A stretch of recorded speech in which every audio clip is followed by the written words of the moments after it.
إياك نعبد وإياك نستعين اهدنا الصراط المستقيم صراط الذين أنعمت عليهم غير المغضوب عليهم ولا الضالين آمين. Assalamualaikum warahmatullahi wabarakatuh. Innal hamdalillah nahmaduhu wa nasta'inuhu wa nastaghfiruh wa na'udzu billahi min shururi anfusina wa min sayyiati a'malina. May yahdihillahu fala mudilla lahu wa may yudlil fala hadiya lahu. Asyhadu an la ilaha illallah wa asyhadu anna Muhammadan abduhu wa rasuluh. Allahumma salli wa sallim ala sayyidina habibina al-Mustafa Muhammad sallallahu alaihi wasallam. Arsala rasulahu bil huda wa dinil haqq liyuzhirahu ala ad-din kullih wa kafa billahi shahida wa ba'. Semati ibu-ibu, makcik-makcik, kakak-kakak, adik-adik, tuan-tuan dan puan-puan, muslimin dan muslimat yang dikasihi Allah sekalian. Alhamdulillah, syukurillah, syukur banyak-banyak kepada Allah Subhanahu Wa Taala di atas ruang dan peluang yang Allah Subhanahu Wa Taala berikan pada kita pada pagi ini. Dapat kita bertemu dalam slot kuliah duha yang dianjurkan oleh Surau Nurul Ikhlas, Taman Seri Kembangan. Mudah-mudahan semuanya di dalam rahmat dan kasih sayang Allah, terutamanya kepada sah-sah pentadbiran dan pengurusan Surau Nurul Ikhlas. Mudah-mudahan semua senantiasa dalam jagaan Allah Subhanahu Wa Taala, insya-Allah. Sebelum kita nak memulakan, jom kita baca doa sikit sebagai adab kita di dalam majlis ilmu untuk meraih redha Allah dan mencari keredaan Allah serta rahmatnya di dalam majlis ilmu yang kita sedang lakukan ini, insya-Allah. A'udzubillahi samiil alim minasyaitonir rajim. Bismillahirrahmanirrahim. Alhamdulillahirabbil alamin wassalatu wassalamu ala asyrafil anbiya'i wal mursalin wa ala alihi washabbihi ajma'in. Radina billahi rabba wa bil islami dina wa bi Muhammadin nabiyyan wa rasula. Allahumma faqihna fid din wa 'allimna ta'wil wa hdina siratakal mustaqim. Allahumma arinal haqqa haqqan warzuqna ittiba'ah wa arinal batila batila warzuqna ijtinabah. Allahumma inna na'udzubika min qalbin la yakhsha wa min nafsin la tashba' wa min 'ainin la tadma' wa min du'a'in la yusma' wa min du'a'in la yustajabu lah. Rabbana atina fid dunya hasanah wa fil akhirati hasanah wa qina adzabannar. Wa sallallahu ala sayyidina Muhammad wa ala alihi wa sahbihi wa baraka wa salam. Alhamdulillahi rabbil alamin. InsyaAllah pada pagi ini kita akan sambung pengajian kitab kita Rahsia Kematian, Alam Akhirat dan Kiamat. Kita masuk dalam muka surat yang ke-150, insyaAllah. Muka surat 150. Iaitu dalam tajuk memilih tempat berkubur yang mulia. Memilih tempat berkubur yang mulia. Itu tajuk tu. Qal musannif, iaitu kata pengarang kitab. Ada hadis yang diriwayatkan oleh Abu Daud As-Sayalisi. Beliau berkata, telah meriwayatkan kepada kami Sawar bin Maimun Abu Al-Jarrah Al-Abdi. Dia berkata, telah meriwayatkan kepada aku seorang lelaki daripada keluarga Umar, bahawa dia mendengar Nabi SAW bersabda. Ini hadis Nabi. Nabi sebut, man zara qabri aw qal man zarani kuntu lahu syafi'an aw syahidan wa man mata fi ahadil haramaini ba'athahu Allahu fi aminin yaumal qiyamah. Nabi SAW sebut kepada kita tentang satu hadis Nabi SAW. Nabi kata, siapa yang berziarah ke kuburku, siapa yang menziarah kuburku di maqam Nabi SAW di Madinah Al-Munawwarah, di Masjidin Nabawi. Ini yang kita duduk seronok sangat ni, Nabi ni. Maka Nabi SAW kata, maka aku akan menjadi saksi baginya dan aku akan memberikan syafaat, yakni pertolongan baginya. Ini jaminan Nabi SAW. Siapa yang hidup di dunia, pernah mai ziarah aku di perkuburan aku, pernah mai di Raudah, duduk sebelah kubur aku, duduk melawat aku, duduk ziarah aku, Nabi kata, aku akan menjadi saksi, bahkan aku akan memberi syafaat kepada dia dengan izin Allah yang Allah kurniakan kepada aku. Ini satu ganjaran, satu reward yang cukup hebat bagi orang yang bersusah payah untuk sampai ke Madinah Al-Munawwarah dan bersusah payah untuk kumpul duit sampai ke sana supaya nak pergi ziarah Rasulullah SAW di maqam baginda Nabi SAW. Nabi kata syafaat baginya, bahkan nanti dia akan dibangkitkan ketika mana siapa yang meninggal dunia. Kemudian sambungan hadis tersebut, siapa yang meninggal dunia pada salah satu kepada dua tanah haram, sama ada dia meninggal di Mekah ataupun dia meninggal di Madinah, apa dia dapat? Maka Allah Subhanahu Wa Taala akan mengurniakan dua jenis keselamatan pada hari kiamat. Masya Allah. Dua keselamatan ni, ibu-ibu, ayah-ayah, tuan-tuan dan puan-puan yang dikasihi sekalian. Satu keselamatan pun dah syukur dah banyak-banyak dah. Apatah lagi dua keselamatan ni. Keselamatan daripada apa? Daripada menjadi terhuyung hayang ketika mana di Yaumul Qiyamah. Orang dalam keadaan mencari haluan untuk nak bertemu dengan Allah, nak menempatkan diri bersama dengan Nabi SAW. Orang bakal jadi hawa biru di sana. Tiba-tiba dia adalah seorang yang hidup ataupun kehidupannya di dunia ni, tiba-tiba dia pergi umrah, dia pergi buat haji di Makkah Al-Mukarramah, dia pergi ziarah di makam Rasulullah, dia duduk di Masjidil Nabawi, tiba-tiba dia meninggal dunia. Salah satu di antara dua tempat ni. Maka Allah SWT akan memberikan keselamatan kepada dia, iaitu keselamatan di hari kiamat. Ya, ini cukup hebat. Yang ni yang kita selalu berdoa kepada Allah SWT. Wahai Allah, kalaulah aku ni, kau nak ambil nyawa aku, ambillah nyawa aku di tanah haram, wahai Allah. Ambillah nyawa aku ketika mana aku sedang berada di Raudhah.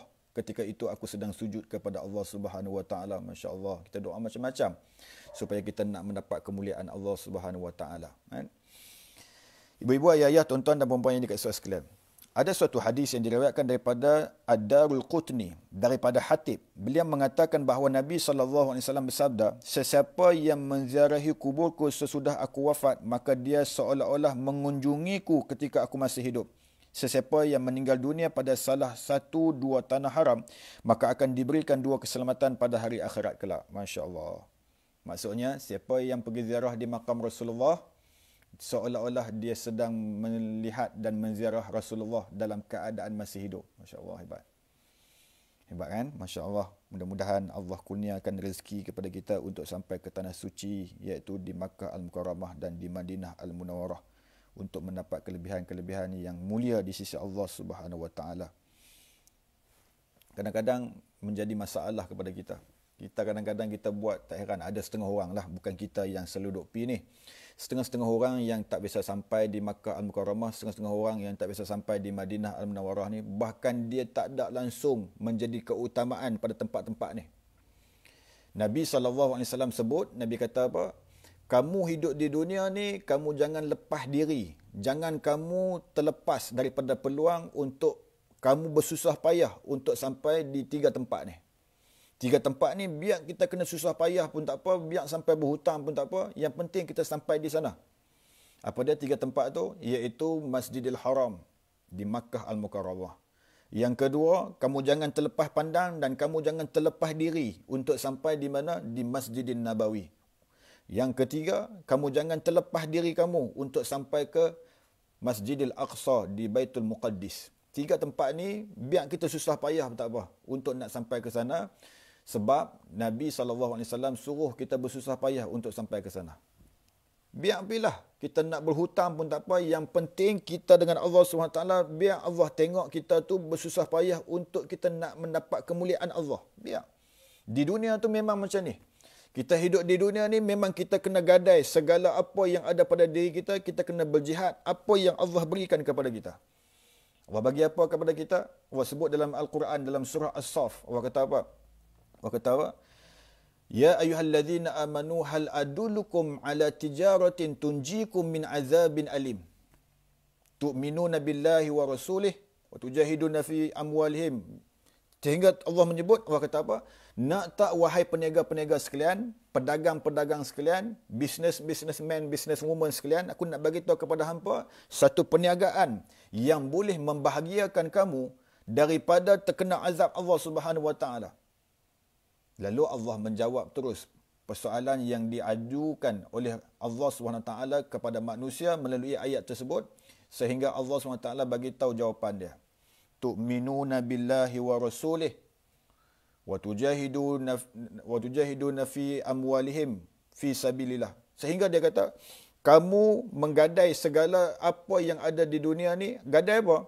gadai apa yang Allah berikan kepada kamu untuk infak ke jalan Allah Subhanahu Wa Taala. Infak. Kemudian apa? Diri kita sendiri, untuk kita letakkan diri kita di jalan Allah Subhanahu Wa Taala. Buat apa? Kita jadi manusia yang memberi manfaat kepada agama.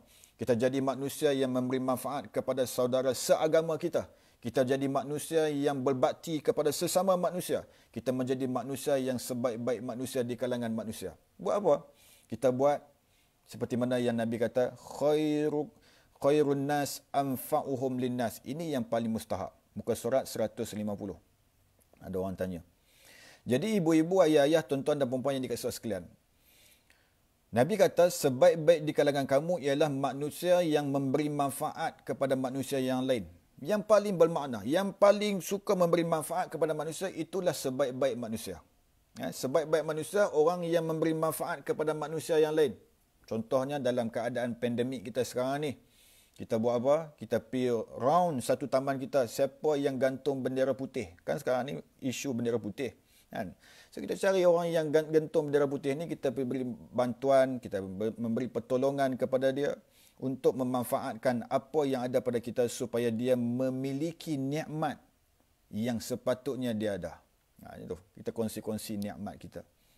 Itu orang-orang yang baik, orang-orang yang mulia dari sudut akhlaknya, yang dipamerkan oleh baginda Nabi SAW menjadi ikutan dalam kehidupannya waktu hidup di dunia ni. Kita kena jadi macam tu. Ibu-ibu, ayah-ayah, tuan-tuan dan puan-puan yang dikasihi sekalian. Kemudian dalam satu hadis yang lain, hadis Al-Bukhari Muslim yang diriwayatkan daripada Abu Hurairah radhiyallahu anhu, meriwayatkan bahawa Allah SWT mengutus malaikat maut kepada Nabi Musa alaihissalam. Semasa dia mendatangi Nabi Musa, maka Nabi Musa menampar muka malaikat itu sehingga tercungkil matanya. Lantas malaikat maut kembali kepada Tuhannya sambil berkata, "Ya Tuhan, Engkau telah mengutusku kepada seorang hamba yang tidak mahu kematian." Allah lalu mengembalikan penglihatannya dan berfirman, "Kembalilah kepadanya dan katakan kepadanya agar meletakkan tangannya di atas belakang kulit lembu sehingga tertutup tangannya selama 1 tahun penuh." Allah SWT lalu berfirman, kemudian berhentilah. Malaikat maut lalu berkata, "Sekaranglah waktunya kematianmu. Mohonlah kepada Allah agar tanah kuburmu didekatkan dengan tanah yang suci, iaitu Ardul Muqaddas, sejauh 1 kali lemparan batu." Dekatlah. Jadi itu sebaik-baik tempat di sisi Nabi Allah Musa alaihissalam. Jadi Nabi Allah Musa alaihissalam ditempatkan dan dikuburkan di Baitul Muqaddas, Ardul Muqaddas, disebut Ardul Muqaddas. Ibu-ibu, ayah-ayah, tuan-tuan dan puan-puan yang dikasihi sekalian, Nabi Allah Musa alaihissalam pun dia cari tempat yang baik untuk nak disemadikan jasadnya, supaya nak menggambarkan dia pun bergelut nak mencari tempat untuk dikebumikan dirinya.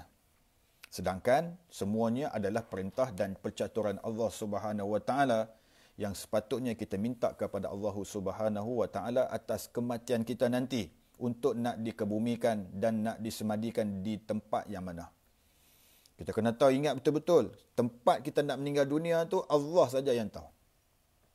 Yang kita ni buat apa? Yang kita ni minta kepada Allah, kita minta perlindungan Allah, kita minta rezekikan kita ni supaya meninggal di tempat-tempat yang hebat-hebat dan dikebumikan di tempat yang hebat. Begitu keadaannya. Tapi tak payahlah duk mengidam. Mengidam apa?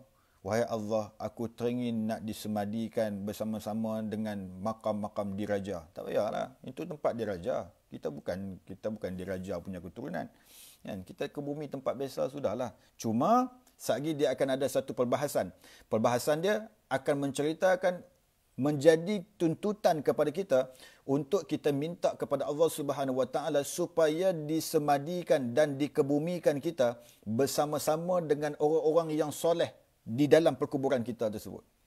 Macam mana kita tahu kita orang tu orang soleh, Ustaz? Tengok nama dia. Oh, yang ni kubur sebelah aku ni, sebelah ayah aku ni, tempatnya ialah siapa?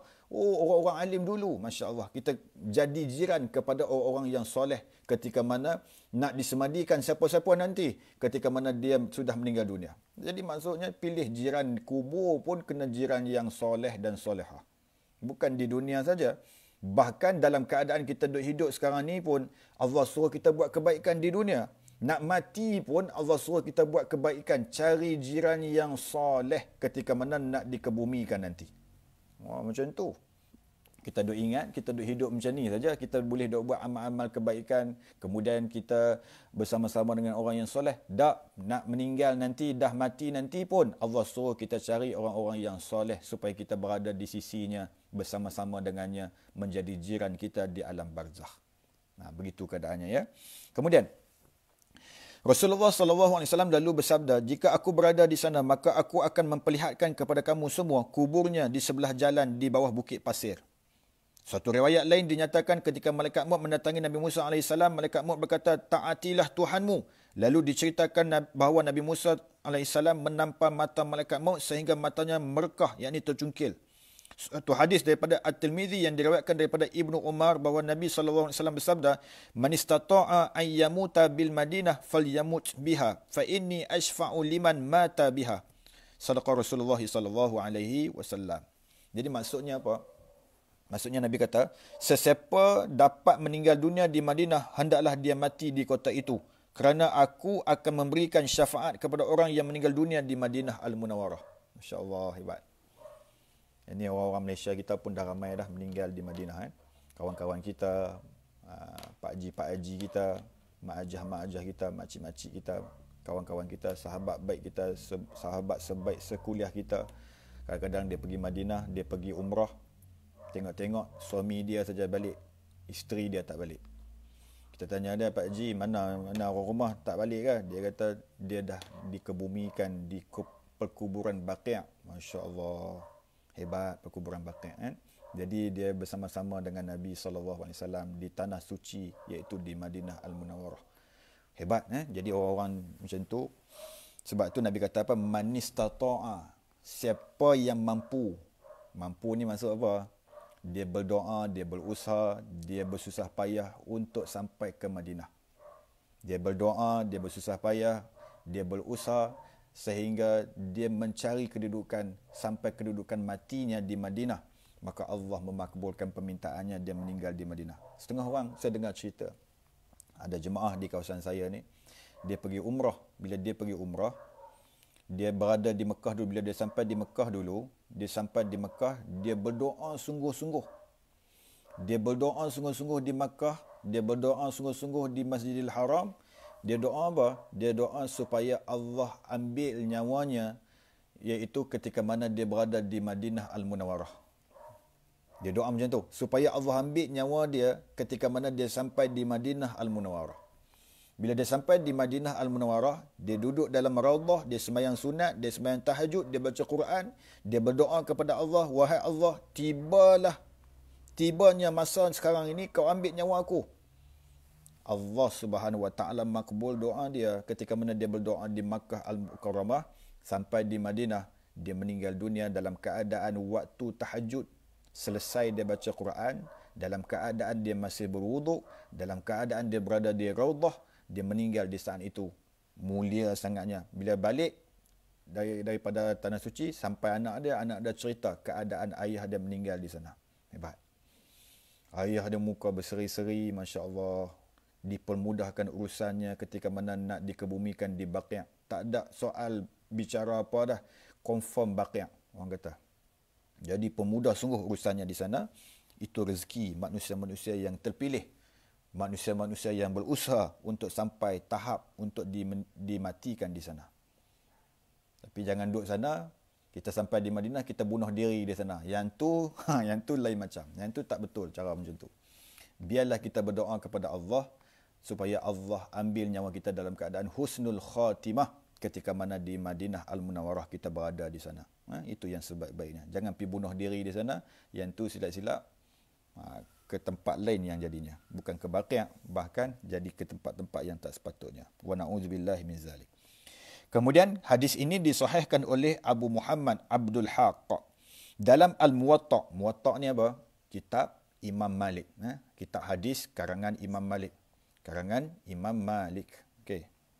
Katanya, dinyatakan bahawa Umar radhiyallahu anhu pernah berdoa, ya Allah, kurniakanlah kepadaku rezeki untuk mati dalam keadaan syahid di jalanmu dan matikanlah aku di kota nabimu. Siapa yang berdoa tu? Umar radhiyallahu anhu berdoa sedemikian. Lalu Umar meninggal tak di kota Madinah? Yes. Dia meninggal bukan di kota Madinah saja, bahkan di sebelah makam Nabi SAW.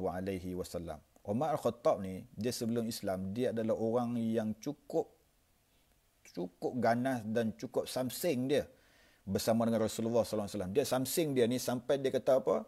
Rasulullah tu musuh dia. Sebelum dia masuk Islam.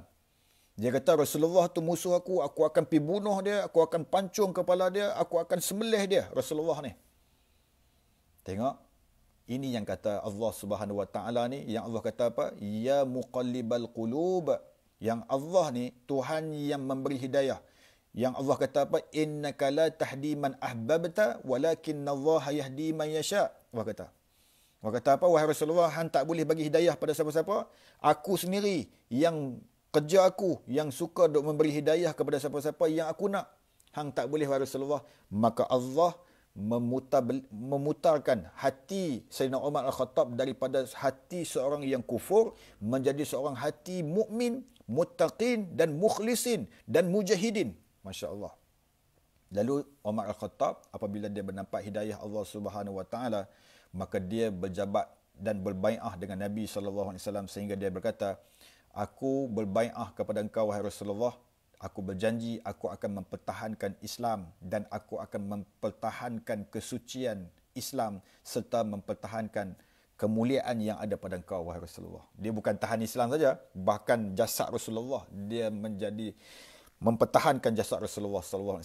Sehingga di saat kematiannya, Siti Aisyah yang sepatutnya kubur Sayyidina Umar Al-Khattab tu untuk Siti Aisyah, bukannya untuk Umar Al-Khattab, tak ada senarai pun nama Umar Al-Khattab untuk nak disemadikan di situ.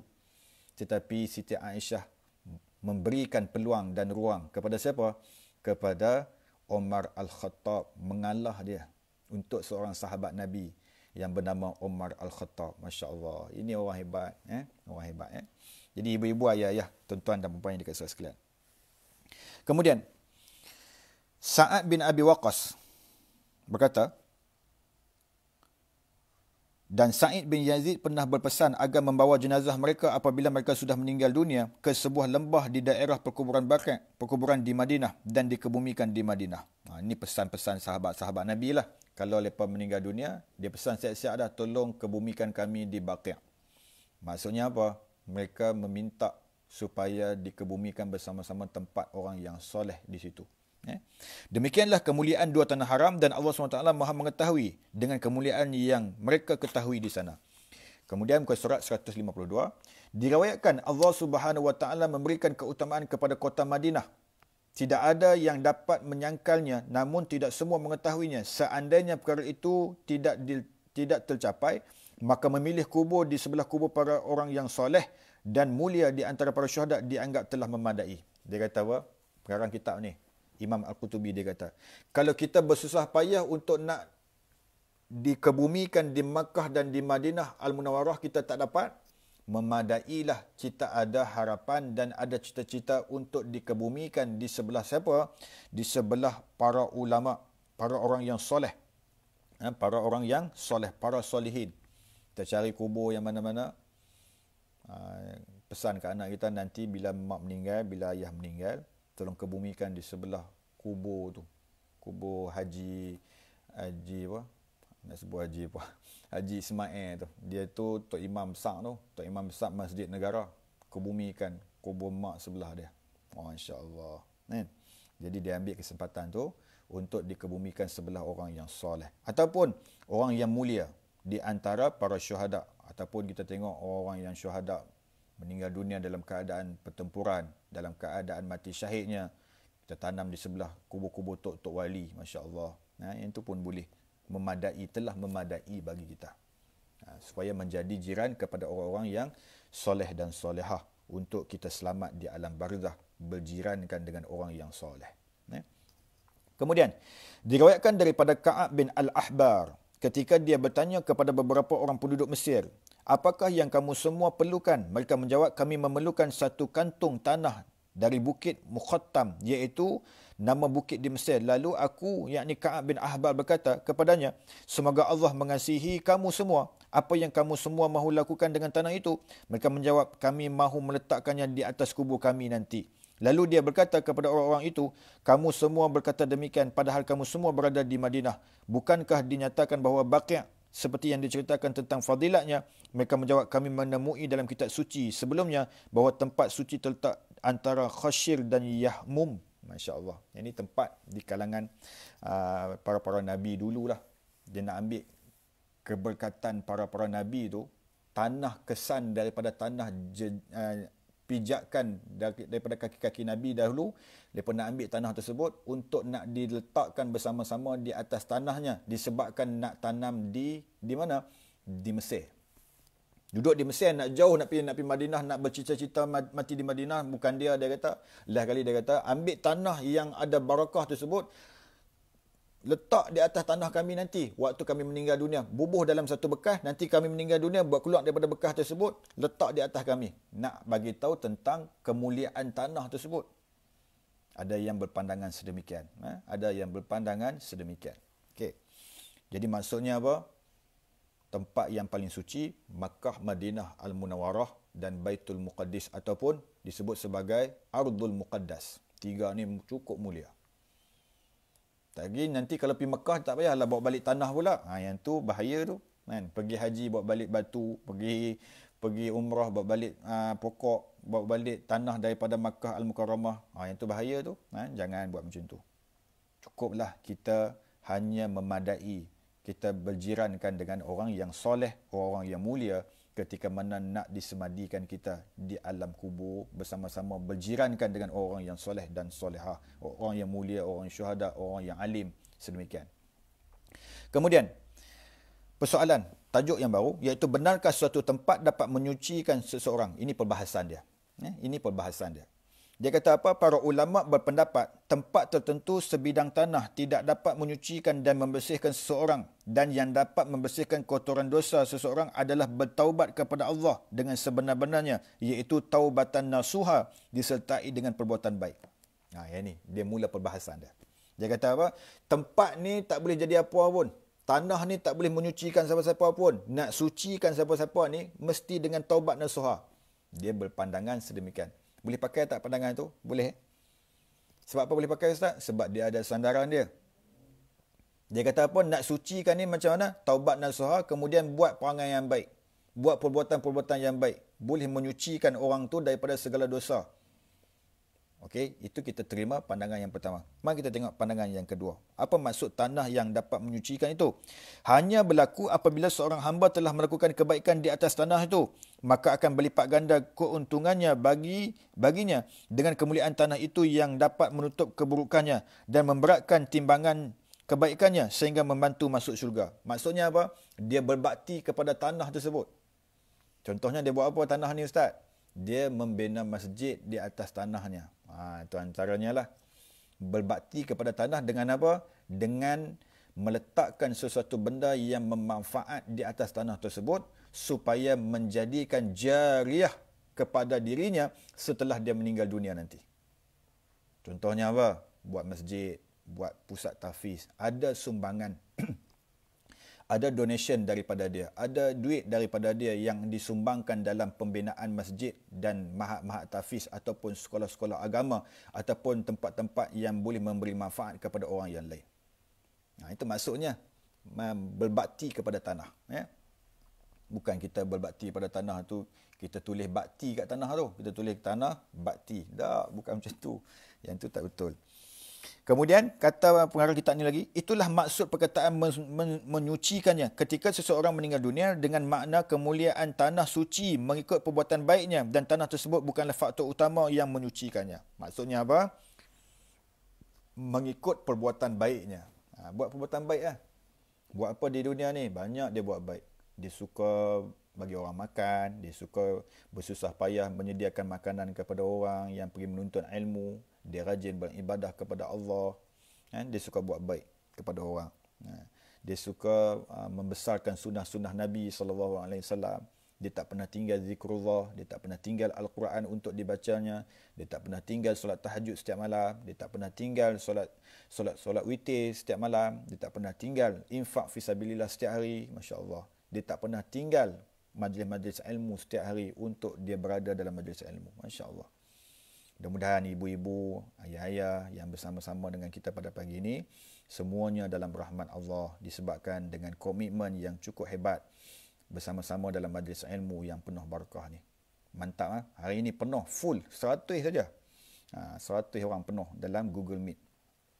Untuk makluman ibu-ibu ayah-ayah sekalian, kita pancalkan live kuliah pada pagi ini melalui audio kuliah dalam Facebook, audio kuliah dalam masa yang sama.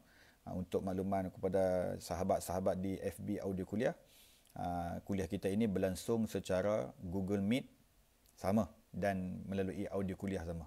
Jadi bagi yang nak tengok secara ulangan, boleh tengok di audio kuliah yang kita pancalkan pada pagi ini, insya-Allah. Terima kasih. Itu selingan. Kemudian satu riwayat daripada Malik, daripada Hisham bin Urwah, daripada bapaknya, dia berkata, aku tidak mahu dikebumikan di Baqi'. Ni lain pula. Tak mau kubur di Baqi'. Aku lebih suka dikebumikan di tempat lain kerana aku bimbang jika tergali untuk kubur orang soleh atau bersebelahan dengan orang yang jahat. Sampai macam tu dia takut. Dia nak jaga orang-orang yang soleh yang berada di Baqi'. Dia kata apa? Aku mati nanti jangan kuburkan aku di Baqi'. Sebab apa tak mau kuburkan di Baqi' ni? Sebab bimbang untuk aku nak dikebumikan di Baqi' tersebut, tiba-tiba waktu gali kubur orang yang soleh, ganggu dia. Aku tak mau ganggu dia. Dan aku bimbang, takut-takut aku ni orang yang jahat, yang nak disemadikan bersama-sama dengan orang yang soleh. Tak mau. Dia tak mau macam tu. Adab dia sampai macam tu, masya-Allah. Dia terlalu berhati besar dalam keadaan kehidupannya. Sampai macam tu sekali. Dan dia bimbang juga, takut-takut bersemadi di sebelah orang yang jahat. Wa na'udzubillahi min zalik. Oleh yang demikian, sebaiknya seseorang dikebumikan di tempat kaum kerabat. Yang ni conclusion ataupun dia punya ringkasan ataupun dia punya kesimpulan. Kesimpulannya, oleh yang demikian, sebaiknya seseorang itu dikebumikan di tempat kaum kerabat. Kaum kerabat sendiri. Sebelah mak kita, sebelah ayah kita, sebelah anak kita, sebelah abang kita, sebelah tok kita, sebelah nyang kita. Masya Allah. Jadi itu yang sebaik-baiknya. Sebaiknya seseorang dikebumikan di tempat kaum kerabat, kawan-kawan. Ke bumi sebelah kawan. Atas dunia dulu duk ajak pergi Maldives. Atas dunia dulu duk ajak pergi pantai. Atas dunia dulu duk ajak pergi macam-macam tempat. Kan? Siap suruh ustaz organize buat rombongan. Tiba-tiba meninggal dunia, jumpa balik kawan dia sebelah, masya-Allah. Hang dulu duk ajak aku pergi Maldives. Tengok hari ni aku ke bumi sebelah hang. Tak apa, kita duduk dua, kita mengaji sama-sama dulu. Hang tengok, cuba hang tengok dalam kubur ni apa dapat pada kita. Kan seronok kan duduk macam ni, masya-Allah. Tiba-tiba dia dapat nikmat di alam kubur bersama-sama dengan sahabat sekuliahnya, masya-Allah. Mudah-mudahan sedemikian Kawan-kawan dan para jiran tetangganya untuk dikebumikan. Duduk meninggal, tanam sebelah jiran. Masya Allah, hebat. Okay. Kemudian, benarkah Nabi Muhammad Musa AS menampar malaikat maut? Ini pun kena jelas betul-betul. Benarkah malaikat maut kena penampak dengan Nabi Allah Musa AS? Betul ke tak betul cerita ni? Mari kita tengok perbahasan dia. Seseorang bertanya, bagaimanakah mungkin Nabi Musa AS menampar malaikat maut sehingga matanya merekah? Soalan dia yang tu. Perbahasan dia, terdapat 6 jenis pendapat mengenai perkara ini. Tengok, 6 jenis pendapat berkenaan dengan Nabi Allah Musa AS menampar malaikat maut. Dengar elok-elok perbahasan ni supaya kita bawa berita yang benar, cerita yang benar, supaya kita tak bawa benda-benda yang seleweng, benda-benda yang tak disepakati oleh para ulama. Bimbang. Jangan jadi macam tu. Dengar. Yang pertama, mata malaikat tersebut hanyalah makna mata secara fiction, bukan sebenarnya. Mata tu bukan maksud mata yang sebenar-benarnya. Tak. Ini pandangan yang pertama. Pendapat ini tidak betul. Tengok ni. Kata Imam Al-Qutubi, dia kata apa? Pendapat ini tidak betul kerana malaikat maut memberikan kesaksian bahawa semua yang dilihat oleh para nabi akan bentuk rupa malaikat yang berbagai adalah bukan yang sebenarnya. Pendapat ini adalah pendapat As-Salimiyah. Pendapat ini tidak betul. Okey? Pendapat ini tak betul. Yang kedua, mata juga. Mata tersebut dalam makna maknawi, makna merekah atau tercungkil bermaksud hujah, alasan. Pendapat ini juga rancu kerana ia majas, tidak mempunyai hakikat. Maksudnya, ini pun tak berapa betul, tak berapa tepat. Sebab dia adalah persamaran. Samar-samar. Dia dalam keadaan kesamaran. Dia tak tepat sangat. Yang ketiga, sebenarnya Nabi Musa AS tidak mengenali malaikat maut. Beliau menyangka malaikat itu adalah lelaki yang memasuki rumahnya tanpa izinnya. Maka beliau menampalnya sehingga matanya merekah. Diwajibkan mempertahankan diri, harta dan keluarga dalam keadaan seperti itu dengan segala perkara yang memungkinkan. Pendapat ini baik kerana menunjukkan makna hakiki, mata dan menampar. Yang ni nampak macam dah dekat betul dah ni. Orang main rumah kita. Dalam main rumah kita, masuk terdedah, masuk terus dalam rumah kita. Kita nak buat apa? Lain tak lain, kita bawa keluar habis tali pinggang bel hitam kita tu. Kan? Yang kita dulu duk belajar silat dulu. Perasak habis, kita perangat habis buah-buah bunga silat kita tu untuk nak mempertahankan rumah kita dan keluarga kita. Anggapan dia ataupun dia punya alasan dia macam tu. Bila orang main rumah kita, dah letak kenal. Lepas tu masuk, terjah terus masuk rumah kita, jengoi terus dalam rumah kita. Tu bahasa Penang, jengoi. Bila jengoi masuk dalam rumah kita, kita buat keluar silat, sepak dia, Nabi Allah Musa sepak dia, keluar habis, tercungkil mata dia. Itu maksud pendapat yang ketiga dalam keadaan sedemikian. Cuba tengok kata Imam Abu Bakar bin Khuzaimah dalam maksud menampar dan mata tersebut. Dia kata apa? Memberi keterangan terhadap hadis itu, malaikat maut ketika kembali kepada Tuhan berkata, "Ya Tuhan, engkau mengutuskanku kepada hamba yang tidak mahukan kematian." Mungkin Nabi Musa tidak tahu bahawa kata-kata tersebut muncul daripada malaikat maut. Ini pun boleh pakai kata-kata ni. Maksudnya yang ketiga ni hampir-hampir dekat.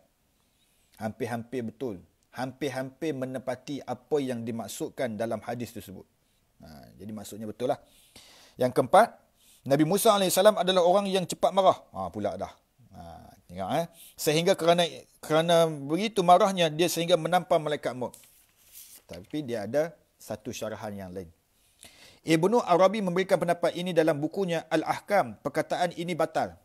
Tak boleh pakai. Pendapat yang keempat ni tak boleh pakai. Sebab apa? Nabi-Nabi ni bukan kuat marah pun. Penyabar banyak. Dia kata apa? Kerana para Nabi terpelihara daripada sifat seperti itu. Baik dalam keadaan senang maupun marah. Nabi-Nabi ni dia bukan jenis panas baran macam kita. Bukan jenis buat keluar kerih tiba-tiba. Tak. Bukan jenis pergi hambat orang, nak bunuh orang macam tu. Tak. Nabi-Nabi terpelihara daripada perangai-perangai yang tak sama macam kita ni. Ibu-ibu, ayah-ayah, tuan-tuan dan puan-puan yang dikasihi sekalian. Adapun pendapat yang kelima. Pandangan yang kelima iaitu pendapat Ibnu Mahdi. Mata adalah pinjaman yang hilang kerana ia dijadikan untuk melihat mengikut keinginan. Maka seakan-akan Nabi Musa AS menamparnya padahal dia melihat dengan pandangan lain dengan alasan bahawa malaikat dapat melihat sesudah peristiwa itu dengan matanya sendiri. Ini pun hampir-hampir nak boleh terima. Tapi kalau orang yang berpendapat dengan sedemikian, kita jangan marah ke dia sebab dia pun ada sandaran dia sendiri. Begitu adab kita di dalam berilmu tu. Apabila kita ada sandaran, kita ada pandangan, kita ada hujah, kita jangan menyalahkan orang yang berhujah sedemikian. Bahkan kita menghormati pandangan sesama manusia yang ada pandangan berdasarkan dengan hadis, berdasarkan dengan dalil, berdasarkan dengan sandarannya. Kita kena hormat di atas sandarannya. Jangan jadi orang yang, kau salah, kau tak betul, aku saja betul. Yang tu bukan seorang yang beradab terhadap ilmu yang Allah kurniakan kepada kita. Macam saya duk cerita selalu. Pandangan Imam Syafi'i dengan pandangan Imam Malik. Imam Syafi'i dengan Imam Malik. Mereka satu hari Imam Malik punya statement. Imam Malik kata, rezeki itu tak perlu cari, hanya berdoa kepada Allah Subhanahu Wa Taala saja. Minta ke Allah. Tak payah cari, tak payah usaha. Siapa kata? Imam Malik. Pandangan Imam Malik. Imam Syafi'i dia kata apa? Not. Bukan macam tu. Dia tak setuju. Tapi dia tak cakap tak setuju depan guru dia. Bahkan dia berpendapat rezeki perlu dicari, perlu diusahakan untuk mendapatkannya dan perlu berdoa kepada Allah. 3. Satu hari Imam Syafi'i selesai daripada menuntut ilmu bersama dengan Imam Malik, dia balik ke perkampungannya dalam keadaan dia bekerja di kampungnya dan dia mencari rezeki. Tiba-tiba dia mendapat upah.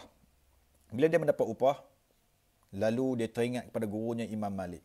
Dia kata, apa upah ni aku nak bagi kat Imam Malik aku sikit lah. Aku nak bagi kat tok guru aku sikit lah. Lalu dia bawa buah tangan yang diberikan oleh orang yang dia bekerja tersebut. Lalu dia berjumpa dengan Imam Malik. Wahai Imam Malik, aku ada rezeki untuk nak diberikan kepada engkau. Imam Malik kata apa? Aku hanya berdoa kepada Allah. Engkaulah yang mendatangkan rezeki ini kepada aku untuk dibawakan untukku. Aku hanya memohon doa kepada Allah. Allah memberikan rezeki kepada aku. Aku tak mengusahakannya pun seperti mana engkau. Tetapi engkau yang mengusahakan mencari rezeki tersebut untuk mendapatkan kepada engkau berdasarkan dengan pandangan kau. Aku dengan pandangan aku. Nampak, Masya Allah. Hebat kan imam-imam mazhab boleh berwaspada, boleh berlapang dada terhadap pandangan-pandangan masing-masing. Kita, Masya Allah, baru mengaji tinggi sikit pun mahu, Masya Allah. Kita kata kita hebat dah, Masya Allah. Pandangan orang lain semua tak betul, Masya Allah. Janganlah macam tu ya. Mudah-mudahan Allah pelihara ilmu kita, Allah pelihara iman kita, Allah pelihara segala apa yang Allah berikan ilmu kepada kita untuk nak memuliakan kita dengan ilmu yang Allah berikan kepada kita. Allah kata apa? Wa may yu'tal hikmah faqad utiya khairan katsira. Cuba dengar ayat tu. Wa may yu'tal hikmata faqad utiya khairan katsira. Sesiapa yang Allah anugerahkan kepadanya hikmah. Hikmah tu apa? Kebijaksanaan daripada ilmu. Maka kebaikan daripada segala kebaikan Allah akan kurniakan kepada hamba-hambanya. Masya Allah. Itu hebat tu.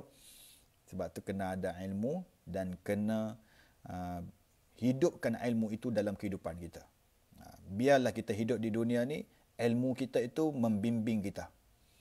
Jangan hidup di dunia ni, ilmu kita tak bimbing kita. Kita banyak mengikut nafsu, kita banyak mengikut akal. Ilmu tak follow kita, ilmu tak bimbing kita. Itu bahaya. Contohnya apa? Kita buat sesuatu keputusan, kita ikut akal. Kita tak ikut ilmu, kita tak ikut apa kata agama, kita tak ikut apa kata Islam, kita tak ikut apa kata iman. Kita tak ikut itu. Itu bahaya kita. Kan? Bila kita dapat sesuatu musibah, kita terima sesuatu ujian daripada Allah Subhanahu Wa Taala, kita pakai akal, kita tak pakai ilmu, kita tak pakai iman. Habis kita, rosak kita. Sebab tu ibu-ibu ayah-ayah sekalian, jadilah kita manusia yang senantiasa mengikut landasan ilmu daripada iman dan taqwa, suluhan iman terhadap kehidupan kita. Kemudian yang keenam, pendapat ini yang paling tepat. Yang ni yang paling tepat sekali. Yang paling tepat ni apa? Yang paling tepat ni apa? Pendapat yang keenam. Pendapat ini yang paling tepat insya-Allah. Maksudnya Nabi Musa AS ketika diberi maklumat oleh Allah SWT melalui malaikat maut, mahu menjelaskan bahawa Allah SWT tidak akan mengambil nyawanya sehingga dia memilihnya. Jadi maksudnya apa? Nabi Musa akan memilihnya sendiri. Nabi Allah Musa akan memilihnya sendiri. Bukan daripada malaikat maut tu. Allah akan berikan kepada Nabi Allah Musa AS untuk memilih waktu bila dia nak meninggal dunia tersebut. Imam Al-Bukhari bersama ahli hadis yang lain meriwayatkan ketika malaikat mendatangi beliau dengan rupa yang tidak dikenali oleh Nabi Allah Musa AS, beliau terus marah dan mengambil sikap seperti itu. Tamparan tersebut mengakibatkan tercungkilnya mata malaikat maut yang merupakan ujian baginya. Saat itu tidak dijelaskan adanya pilihan baginya. Perkara yang menunjukkan kesahihan kebenaran pendapat ini antara lain ketika malaikat maut kembali kepada Nabi Allah Musa AS, dia menawarkan dua pilihan bagi Nabi Allah Musa, hidup atau mati. Maka Nabi Allah Musa AS pada masa itu memilih kematian dan tunduk terhadapnya. Allah SWT dengan keraibannya lebih mengetahui dan lebih bijaksana. Perkara tersebut diutarakan oleh Ibnu Al-Arabi ketika membuat kesimpulan makna hadis tersebut. Jadi maksudnya apa? Dia mai tu dalam keadaan nak cabut nyawa Nabi Allah Musa AS terus. Nabi Allah Musa AS dia kata apa? Dia tak cakap banyak, dia bagi penampak terus. Menampak sampai tercungkil matanya dalam keadaan sedemikian. Kata pendapat ini. Pendapat ini. So kita boleh juga pakai pendapat ini sebab dia datang tu dalam keadaan wajah manusia. Kalau dia mai dalam keadaan malaikat betul, yang tu boleh lah. Dia kenal. Jadi Nabi Musa AS dia berwaspada benda-benda macam ni. Perkara tersebut diutarakan oleh Ibnu Al-Arabi ketika membuat kesimpulan makna hadis tersebut. Dalam An-Nawadhir Al-Usul, At-Tirmizi Al-Hakim Abu Abdullah menyatakan suatu hadis daripada Abu Hurairah radhiyallahu anhu daripada Nabi SAW bahawa baginda Nabi SAW bersabda, malaikat maut mendatangi manusia secara terang-terangan. Terang-terangan. Malaikat maut mendatangi manusia secara terang-terangan sehingga Musa menampalnya sehingga matanya menjadi merekah atau tercungkil ketika mendatanginya. Dalam hadis lain dinyatakan setelah peristiwa itu, dia mendatangi manusia secara sembunyi-sembunyi. Dia kerana penampak lepas tu, terus dia kata apa? Lepas ni aku akan datang secara sembunyi-sembunyi. Maksud sembunyi-sembunyi itu apa dia ibu-ibu ayah sekalian? Maksudnya mengakibatkan benda yang lain di atas kematian. Mengasbabkan situasi yang lain di atas kematian. Contohnya kemalangan, mati kita ketika itu. Dalam keadaan yang lain, sakit, kena COVID, mati kita ketika itu. Dia tak main live terus, main cabut nyawa kita dalam keadaan kita duduk seronok ni, dia cabut terus lala tu juga. Tak, dia tak main macam tu. Dia main dalam keadaan yang pelbagai, mengikut situasi amalan hamba-hamba Allah Subhanahu wa ta'ala waktu hidup di dunia ni, apa yang dia ukilkan dalam kehidupannya. Begitu maksudnya. Okey? So kita boleh pakai 6 pendapat ni, insya-Allah. Kemudian, hendaklah dipilihkan mayat soleh sebagai orang jiran tetangga di mereka dikubur. Yang ni tajuk kita yang terakhir pada pagi ni. Abu Sa'id Al-Malini dalam Al-Mu'talaf wal Mukhtalaf, dia kata apa? Dan Abu Bakar Al-Kharaisi dalam Al-Qubur menyatakan suatu hadis daripada Abu Sufyan Al-Thawri, daripada Abdullah bin Muhammad bin Aqil, daripada Muhammad bin Al-Hanifah, daripada Ali radhiyallahu anhu, beliau berkata, kami diperintahkan Rasulullah sallallahu alaihi wasallam agar mengebumikan jenazah kami di tengah-tengah kubur golongan orang salihin. Masya-Allah. Nabi suruh kita ni kalau nak kebumikan kita di tengah-tengah orang-orang yang soleh. Biar kita ada kiri kanan kita tu adalah orang-orang yang soleh. Ya. Orang-orang yang soleh. Kemudian kerana orang mati disakiti oleh jiran tetangganya yang jahat, sebagaimana disakitinya ketika dia masih hidup dulu. Dia kata apa? Kerana orang mati ni akan disakiti oleh orang-orang yang jahat ketika mana dia hidup. Sebab jiran-jiran dia yang jahat. Ini yang menjadi masalah kepada kita. Cuba ibu-ibu ayah-ayah dengar. Kalau kita tegur budak-budak muda, kita tegur orang yang jenis hati keras ni. Dia kata apa? Tu tadi aku nampak anak hang tadi tu. Anak hang tadi duduk naik motor dengan jantan mana tu. Cuba tegur sikit anak hang. Ayah dia tu tegur kita balik. Dia kata apa? Apa ni susah-susah? Duk jaga petikai kain orang ni pasal apa? Kuburkan asing-asing. Ni perkataan. Kuburkan asing-asing. Kita kata kat dia balik. Memang kubur asing-asing. Tapi aku tak mau nanti bila hang meninggal jadi jiran aku. Bila hang mati nanti hang nak ke bumi sebelah aku. Waktu tu aku dalam keadaan bahagia. Tiba-tiba hang mai kepada aku. Duduk sebelah aku. Ke bumi sebelah aku. Menjadi kucak-kacir kepada aku. Tak tenteram aku nak duduk nanti. Yang tu puncanya. Kita jawab balik kepada dia. Aku bukan nak jaga tepi kain hang. Aku nak jaga kehormatan yang ada pada diri hang. Aku bukan nak jaga yang tu saja. Bahkan aku nak jaga diri hang sampai ke alam barzah supaya hang selamat bersama-sama kalau hang jadi jiran aku nanti. Yang tu kita nak jaga tu. Tak boleh guna tu. Hang jangan kubur asing-asing. Jangan duk cakap macam tu. Sebab apa? Nabi SAW suruh arahkan kepada kita apabila kita nampak sesuatu benda yang mungkar, tegur mengikut kuasa kita. Nabi kata apa? Marra'a minkum munkaran falyughayyirhu biyadihi. Ubah apabila kamu melihat sesuatu kemungkaran, ubah dengan tangan kamu. Tangan tu maksudnya apa? Tangan tu maksudnya kuasa kita. Ada kuasa tak? Tak ada kuasa Ustaz. Saya pun tak apa nak larat nak tegur orang ni Ustaz.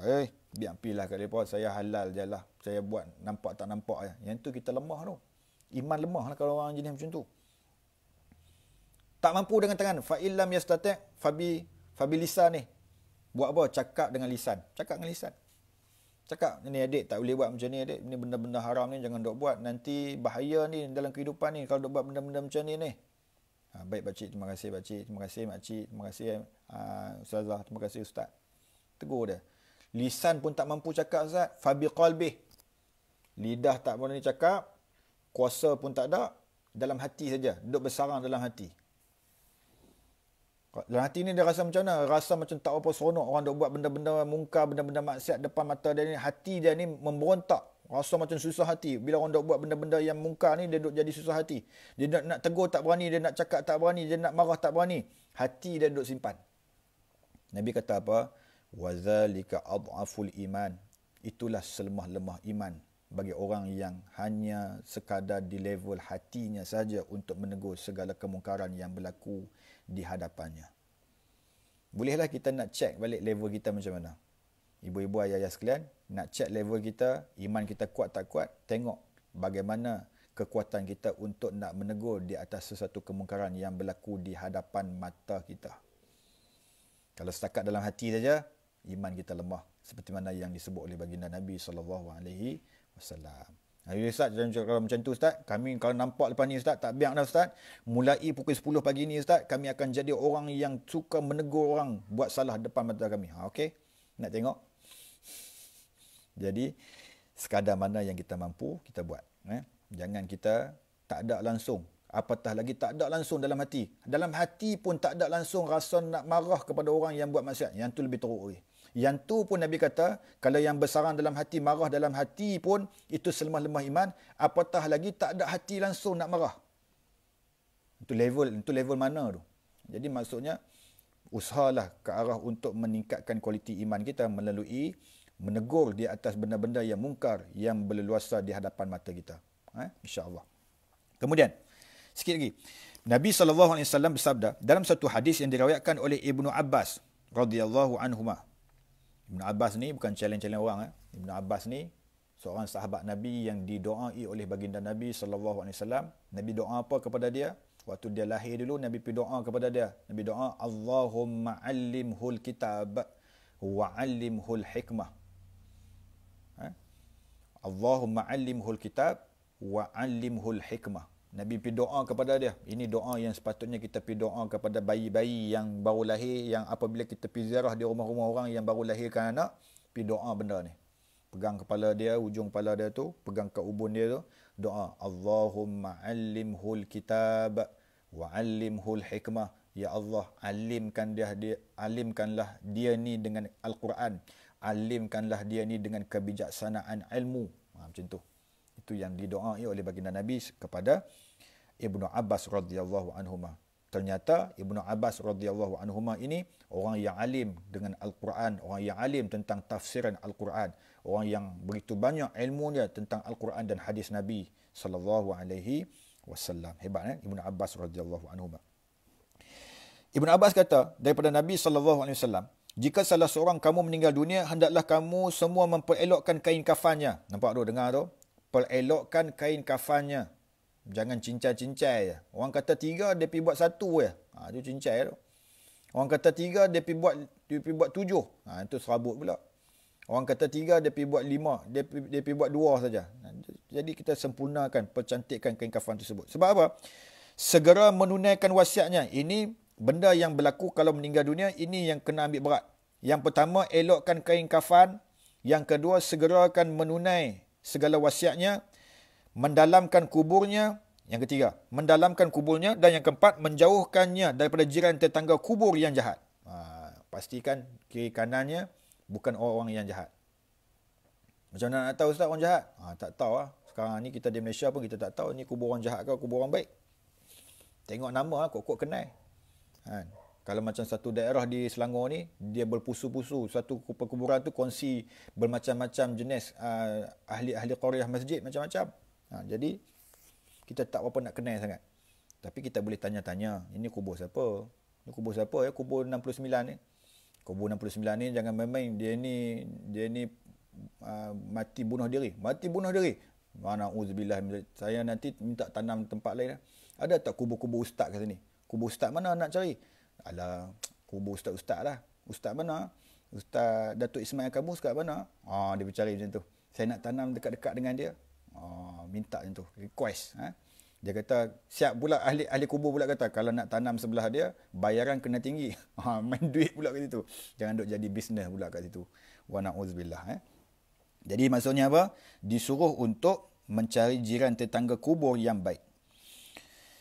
Para sahabat lalu bertanya, wahai Rasulullah, adakah jiran tetangga yang baik akan memberi manfaat di akhirat kelak? Rasulullah menjawab, adakah dia bermanfaat ketika di dunia? Mereka menjawab, ya. Rasulullah SAW berkata, demikian juga ketika di akhirat kelak. Di dunia kita nak jiran yang baik, kita kena jadi jiran yang baik. Di alam kubur pun kita kena jadi jiran yang baik, kena cari orang yang baik di alam kubur.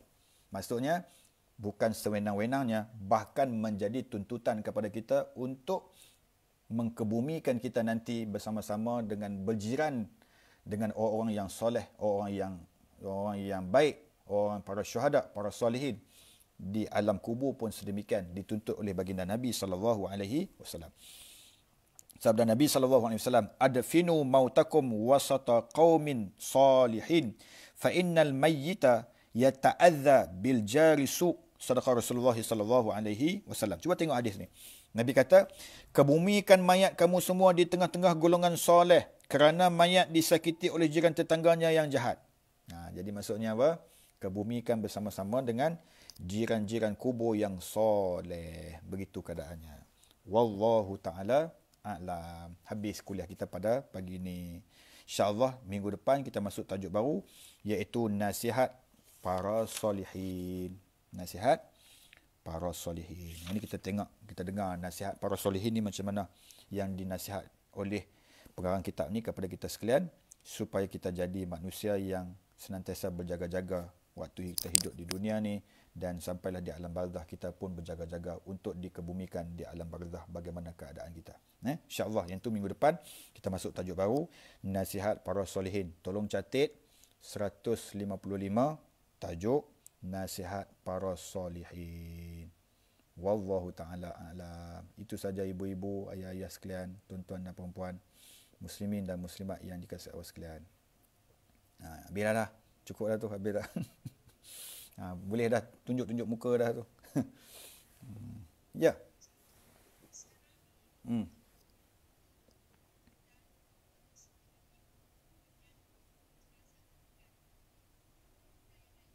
Hmm.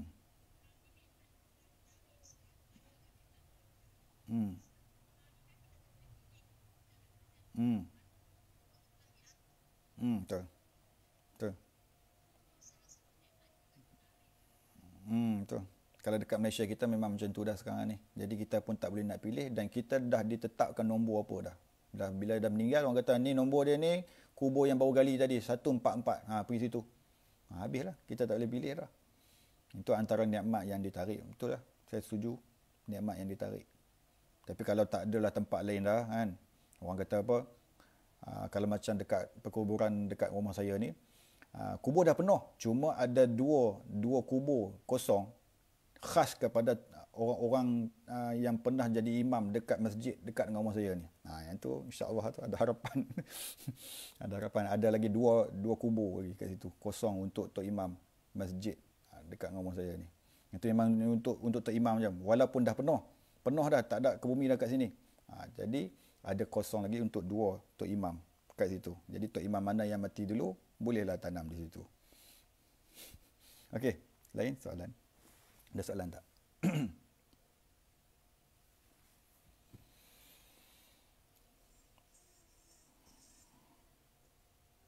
Habis Jom kita baca doa, kemudian kita tutup majlis kita dengan tasbih kifarah dan suratul As.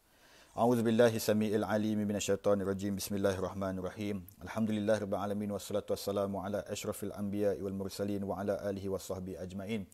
Ya awwalal awwalin wa ya akhiral akhirin wa ya dzal quwwatal matin wa ya rahimal masakin wa ya arhamar rahimin. Ya Allah, ya Tuhan kami, pada pagi yang penuh barakah ini, wahai Allah, kami bersama-sama dalam majlis ilmu meneladani dan mempelajari tentang hikmah dan pelajaran tentang kematian, wahai Allah. Ya Allah, ya Tuhan kami, bertambah besarnya rahmat-Mu dan keagungan-Mu, wahai Allah, bagi manusia-manusia yang dikebumikan di Makkah Al-Mukarramah dan di Madinah Al-Munawwarah, terutamanya di Baqi', wahai Allah. Ya Allah, ya Rahman, ya Rahim, anugerahkanlah kepada kami taubat sebelum tibanya ajal kepada kami, wahai Allah. Anugerahkanlah kepada kami dan rezekikanlah kepada kami untuk kami sempat menyebut kalimah-Mu, La ilaha illallah, sebelum nyawa kami berpisah daripada jasad kami ini, wahai Allah. Ya Allah, ya Rahman, ya Rahim, jadikan kami hamba-hamba-Mu yang bersyukur di atas nikmat dan kurniaan-Mu selama ini kepada kami, wahai Allah. Ya Allah, ya Tuhan kami, panjangkan umur kami, di dalamnya ada ketaatan dan keberkatan daripada-Mu, wahai Allah. Permudahkanlah urusan dunia dan akhirat kami, wahai Allah. Ya Allah, ya Tuhan kami, jadikanlah anak-anak kami anak-anak yang soleh dan solehah, yang akan memandikan kami nanti, yang akan mentalqinkan kami nanti, yang akan menjadi imam ketika mana solat jenazah kami nanti, wahai Allah. Jadikan anak-anak kami anak-anak yang senantiasa berdoa kepadamu, wahai Allah, untuk keselamatan kami, untuk dosa kami diampunkan olehmu, wahai Allah, untuk dosa-dosa kami akan diampunkan olehmu disebabkan dengan doa anak-anak kami nanti, wahai Allah. Ya Allah, ya Tuhan kami, jadikanlah kami hamba-hambamu yang soleh dan solehah. Jadikan kami hamba-hambamu yang bersyukur di atas nikmat yang Engkau kurniakan kepada kami selama ini, wahai Allah. Ya Allah, ya Tuhan kami, manfaatkanlah ilmu yang kami pelajari pada pagi ini, wahai Allah. Mudah-mudahan ianya menjadi iktibar dan menjadi tauladan, menjadi ikutan kepada kami untuk senantiasa berjaga-jaga dan bersiap sedia di atas kematian kami nanti, wahai Allah. Ya Allah, ya Tuhan kami, rezekikan kami untuk bertemu dengan Nabi Muhammad sallallahu alaihi wasallam di dalam mimpi-mimpi kami, wahai Allah. Ya Allah, ya Tuhan kami, datangkanlah perasaan rindu dan cinta kami kepada Nabi Muhammad sallallahu alaihi wasallam. Datangkanlah rindu kami dan cinta kami kepada Makkah Al-Mukarramah dan Madinah Al-Munawwarah dan Ardul Muqaddas, wahai Allah. Ya Allah, ya Tuhan kami, selamatkan kami pada setiap waktu dan ketika, tidak kira di mana jua kami berada, juga kami pohonkan kepadamu, wahai Allah. Selamatkanlah negara kami yang tercinta ini, wahai Allah, dari segala ancaman dan mara bahaya, dari segala kekacauan dan huru-hara, agar kami dapat hidup dalam aman dan sejahtera. Berkat majlis ilmu ini, wahai Allah, jadikanlah asbab majlis ilmu ini membahagiakan ibu dan ayah kami yang telah meninggal dunia. Dijadikan kubur ibu dan ayah kami satu taman daripada taman-taman syurga-Mu, wahai Allah. Jangan sesekali kau jadikan kubur ibu dan ayah kami satu lubang daripada lubang-lubang api neraka-Mu, wahai Allah. Bahagiakan ibu dan ayah kami yang pernah membahagiakan kami di dunia dulu, wahai Allah. Bahagiakan ibu dan ayah kami yang pernah memberikan segala keperluan kami di dunia dulu, wahai Allah. Bahagiakan ibu dan ayah kami. Jangan kau memberikan musibah kepada ibu dan ayah kami di dunia sampailah di akhirat kelak, wahai Allah. Begitu juga dengan isteri kami, suami kami yang telah pergi meninggal dunia terlebih dahulu, wahai Allah. Jadikanlah kubur mereka satu taman daripada taman-taman syurga-Mu, wahai Allah. Redailah pemergiannya dengan rahmat dan keampunan-Mu yang berterusan kepada mereka, wahai Allah. Allahumma rabbana atina fid dunya hasanah wa fil akhirati hasanah wa qina azabannar. Sallallahu ala sayyidina Muhammad wa ala alihi wa sahbihi wa baraka wasallam. Walhamdulillahi rabbil alamin. Kita tutup majlis kita dengan tasbih kifarah dan suratul Asr. Subhanakallahumma wa bihamdik, asyhadu an la ilaha illa anta, astaghfiruka wa atubu ilaik. Bismillahirrahmanirrahim. Wal 'asri innal insana lafi khusr illa alladhina amanu wa amilus solihat wa tawasaw bil haqqi wa